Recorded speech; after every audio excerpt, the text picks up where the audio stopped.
اپنا ہی واقعہ سنانے میں کوئی حرج نہیں میرا خیال ہے. آج میں جمعے میں نہا کے واش روم سے نکلا تو الماری کا جو ہے نا، ہمارے گھر کی الماری کا وہ دروازہ کھلا ہوا تھا. جیسے وہ شیشہ تھا اس کا کھلا ہوا تھا، میں ٹکرا گیا اس سے. تو گھر میں نے بچوں کو کہا کہ بھائی یہ بند کرنا چاہیے تھا نا، کوئی بندہ ٹکرا سکتا ہے. تو جی ایچ کیو سے جواب آیا کہ خود بھی انسان کو دیکھنا چاہیے.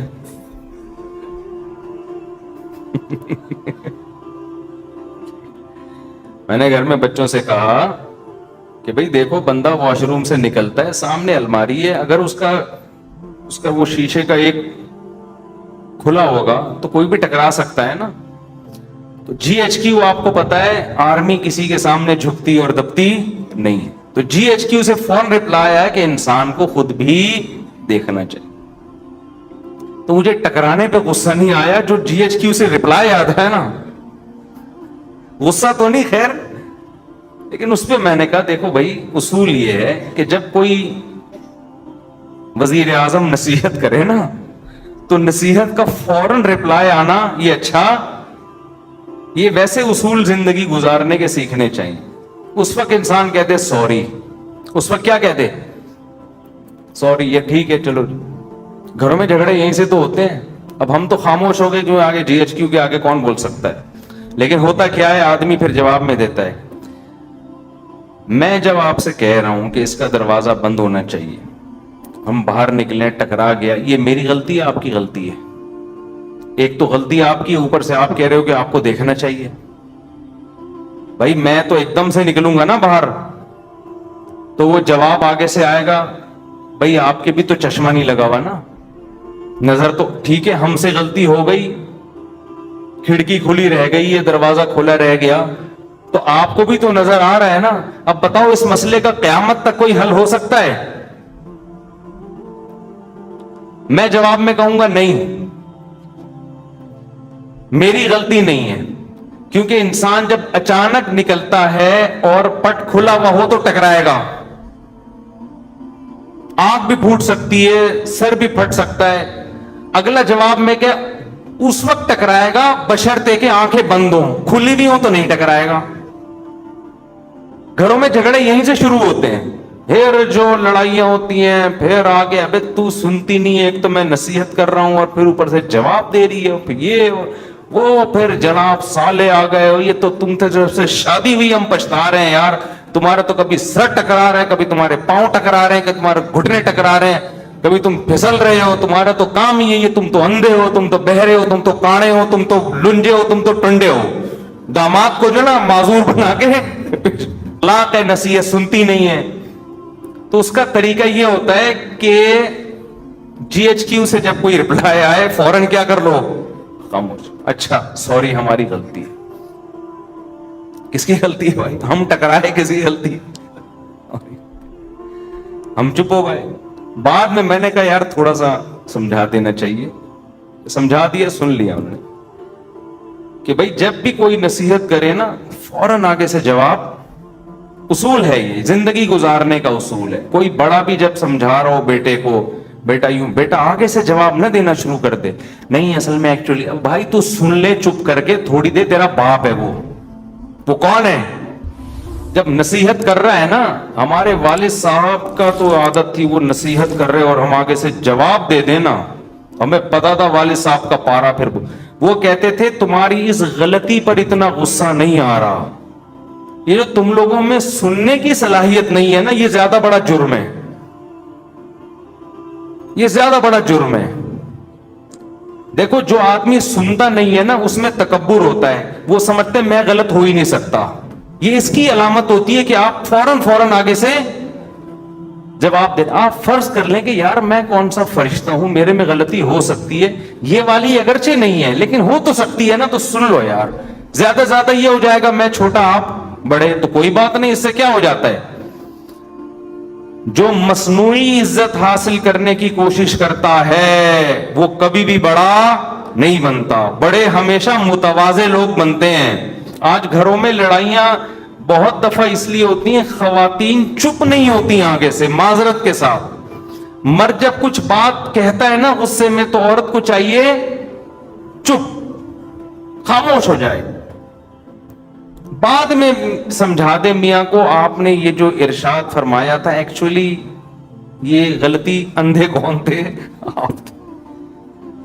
جب بات چلی جاتی ہے نا تو پھر وہ اتنا مسئلہ نہیں ہوتا. اب آپ گھر میں جا رہے ہیں, گلاس سامنے رکھا ہوا ہے نا, پاؤں لگا ٹھوکر لگ جاتی ہے تو انسان کہتے ہیں نا گلاس کس نے رکھا. آگے سے بچے جواب دیں یا جی ایچ کی سے جواب آئے کہ آپ بھی تو دیکھ رہے تھے نا کہ سامنے پڑا ہوا ہے. یہ کیا ہوتا ہے, یہاں سے کیا شروع ہو جاتے ہیں فساد.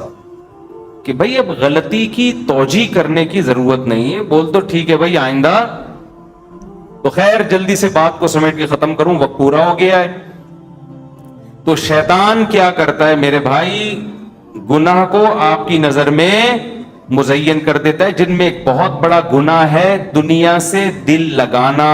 حالانکہ یہ دنیا مسافر خانہ ہے, تو ڈالر جتنا بھی مہنگا ہو رہا ہے بری بات ہے, لیکن یہ سوچ کے تسلی کیا کرو ہماری بیسک ضرورت جو ہمیں مسافر کو چاہیے 2 وقت کی روٹی, سر چھپانے کی جگہ, کم از کم ہماری زندگی میں ابھی اتنے جلدی حالات خراب نہیں ہوں گے کہ یہ روٹی ہم سے چھین جائے.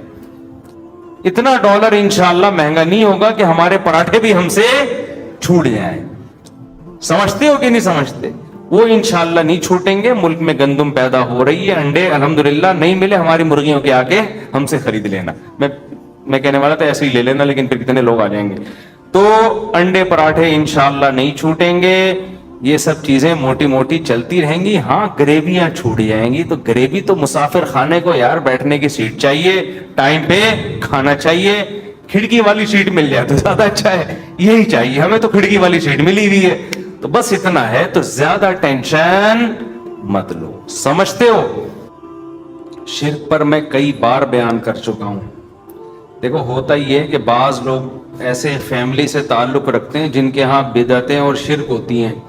وہ مجھے بار بار کہتے ہیں آپ شرک پر بیان کریں تاکہ ہم اپنی فیملی کو سنائیں. اب دیکھو یہ تو آپ کا مسئلہ ہے نا, باقی جتنے لوگ آ رہے ہیں سب کا مسئلہ تو شرک نہیں ہے نا, وہ توحید پرست لوگوں سے ہوتے ہیں, تو ان کا بھی رعایت کرنی پڑتی ہے نا. تو مجھے لوگ پرچی دے رہے ہوتے ہیں اس دفعہ آپ یہ کرنا, میرے ان کے گھر میں کوئی جھگڑا ہوا ہوتا ہے, ٹھیک ہے نا, گلاس رکھ دیا, پاؤں سے ٹھوکر لگی, انہوں نے بیوی کو ڈانٹا یہ گلاس کیوں رکھا تھا یہاں, تو اس نے کہا تم بھی تو اندھے ہو. تو لوگ پھر مجھے کہہ رہے تھے اس ٹاپک پر آپ بیان کریں کہ میں نے کہا گلاس کیوں رکھا, اس نے آگے سے کہا آپ نے بھی دیکھا, آپ کو بھی تو دیکھنا چاہیے, تو اس ٹاپک پر بیان کریں. تو ہر آدمی کے اپنے مسائل ہوتے ہیں, تو میں دیکھتا ہوں جو چیز کامن چل رہی ہے مارکیٹ میں اس پر. تو اللہ کا شکر ہے ہمارے یہاں جو زیادہ تر 99% لوگ آ رہے ہیں تو توحید پرستی ہیں. کوئی مزاروں پہ نہیں جاتا, کوئی بزرگوں سے دعائیں مانگنے کا قائل نہیں ہے. سمجھتے ہو نا, اس ٹائپ کے لوگ تو ہمارے پاس آ ہی نہیں رہے ہوتے. اور اب تو یوٹیوب پہ سن بھی نہیں رہے ہمیں ایسے لوگ, انہوں نے ہمیں اتنا وہ بدنام کر دیا ہے, یہ ایسے ہیں یہ ویسے ہیں, وہ سنتے ہی نہیں ہیں.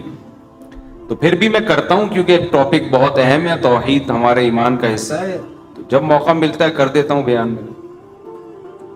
مفتی صاحب تمام کبیرہ گناہوں کی وضاحت کر دیں. دیکھیں چند کبیرہ گناہ ہیں. قتل کرنا انسانی حقوق میں سب سے بڑا کبیرہ گناہ ہے. نماز جان کر قضا کر دینا سب سے بڑا کبیرہ گناہ اسلام لانے کے بعد. اس کو ہم لوگ بہت ہلکا سمجھتے ہیں. اسلام میں خوب سمجھ لو, جان کر نماز قضا کرنے سے بڑا گناہ کوئی بھی نہیں ہے. خوب سمجھ لیں یہ. امام احمد ابن حنبل کے نزدیک انسان اسلام سے ہی نکل جاتا ہے, اس کو ہلکا نہ سمجھے. زمین آسمان ادھر سے ادھر ہو جائے نماز قضا نہیں ہونی. جنگ کی حالت میں اللہ نے اجازت نہیں دی ہے نماز قضا کرنے کی, میدان جنگ میں, تو پھر کہاں اجازت ہوگی. تو نماز قضا کرنا, سود کھانا اور زنا کرنا, شراب پینا, لڑکوں سے بدفعلی کرنا, ماں باپ کو ستاتے رہنا, کبھی کبھار اونچ نیچ ہو جاتی ہے انسان سے, گھر میں ہوتا ہے, اس کا تو قرآن نے بھی کہا ان تکونوا صالحین فإنہ کان للأوابین غفورا. کبھی ماں باپ سے اونچ نیچ ہو جائے توبہ استغفار کرو, اللہ معاف کر دے گا. تو وہ تو ہر گھر میں ہی ہوتی ہے, لیکن ان کو مستقل ٹارچر کرتے رہنا یہ بھی کس میں داخل ہے, کبیرہ گناہ میں. رشتہ داری توڑنا، خونی رشتوں کو، چچا، ماموں، خالہ، پھوپھی، بہن، بھائی، یہ بہت قریبی رشتے ہیں، ان میں توڑ پیدا کرنے کی کوشش کرنا یہ صغیرہ گناہ نہیں ہے۔ اگر آپ کی ایک سال بھائی سے بات چیت ہی نہیں ہوتی، بہن سے بات چیت ہی نہیں ہوتی، قطع تعلق کیا ہوا ہے، تو حدیث میں تو آتا ہے رشتہ داری توڑنے والا جنت میں داخل نہیں ہوگا۔ یہ بہت خطرناک ہے، اس کو کسی طرح سے جوڑ کی کوشش میں لگ جایا کرو۔ اور بد نظری کبھی کبھار ہو جائے تو صغیرہ گناہ ہے، بار بار کرتے رہو گے تو وہ بھی کبیرہ میں داخل ہے۔ آج کل ایک حیا کے خلاف مسئلہ ہینڈ پریکٹس کی عادت لڑکوں کو پڑ گئی ہے، کبھی کبھار ہو جائے تو صغیرہ میں داخل ہے، لیکن یہ کام کبھی کبھار نہیں ہوتا، جو کرتا ہے وہ کنٹینیو کرتا رہتا ہے تو وہ بھی پھر کبیرہ میں داخل ہو جائے گا۔ تو اس طرح کے ہیں، جھوٹ بولنا، چھوٹے موٹے جھوٹ، ادھر کی ادھر چھوٹی موٹی ٹوپیاں لوگ کرا دیتے ہیں، کبھی کبھار ہلکا پھلکا جس سے کوئی نقصان بھی نہیں ہو رہا کسی کو بڑا، تو یہ صغیرہ میں داخل ہے۔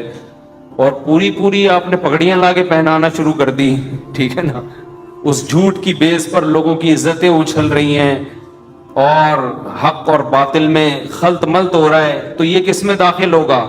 کبیرہ گناہ میں۔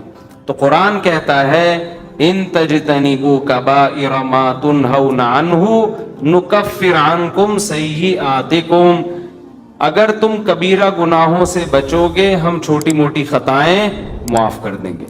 تو یہ سب کبائر سے داڑھی کاٹنا بھی کبیرہ گناہ میں داخل ہے، معذرت کے ساتھ، ٹھیک ہے نا، کیونکہ یہ بھی ایک دفعہ نہیں ہوتا، کنٹینیو لگا رہتا ہے جسم کے ساتھ۔